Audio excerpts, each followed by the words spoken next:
Hello YouTube friends, I'm Dr. Jonah Sharma and I'm a family doctor.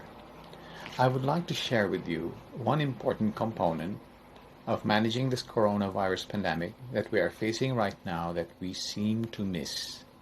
It's transmission. The known main mode of transmission of this virus is by person to person through respiratory droplets. Some of these droplets land on a surface and survive a few days.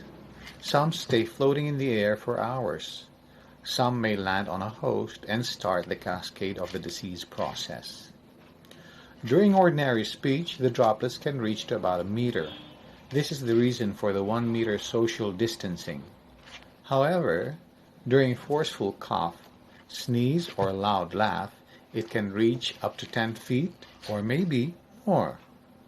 Therefore, we must also focus on stopping the escape of these droplets from those that have it in order to stop its spread. Not all people that have the virus are sick. Some are simply carriers. They are who we call the asymptomatic carriers. Some get sick later after the incubation period. What is the incubation period? The incubation period is the time from when the virus enters the body until the person having it manifests with signs and symptoms. This period ranges from 1 day to 12 days, but for uniformity it was pegged at 14 days. The period of illness ranges from 7 to 14 days, up to 20 days, or even longer. So on the average, the course is about a month. This is the basis for the 1-month quarantine period. Since we really do not know who may be carrying the virus, unless they test positive, of course, which could take some time to know, it is very difficult to control its spread unless we do the following measure. Now here it is. Face mask. We all must wear face masks until the quarantine period is over. This is not to protect oneself from getting the virus, but rather from its escape from the person that has it. Commercial masks are now very hard to find, but you can wear any mask. Mask made from clothes, towels, or hankies, or anything that can hold the droplets from getting out.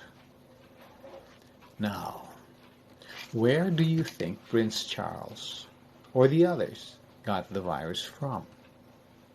I am 99% sure it's from someone who had the virus but did not wear a mask and let out his droplets and his virus.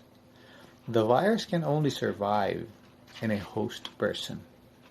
After it takes its course within, it's over, unless it gets into another host person. This cycle will never end until all persons on earth will have been infected. Some will survive, some will die, but we don't know who will survive and who will die. But how would you know who has the virus? This is next to impossible. We must assume that everyone is infected. If everyone in the whole world wore a mask for 6 weeks, the following would be the effect. 1. The volume or the number of cases will drop significantly, and therefore the healthcare system will no longer be overwhelmed and can manage cases with much ease than before.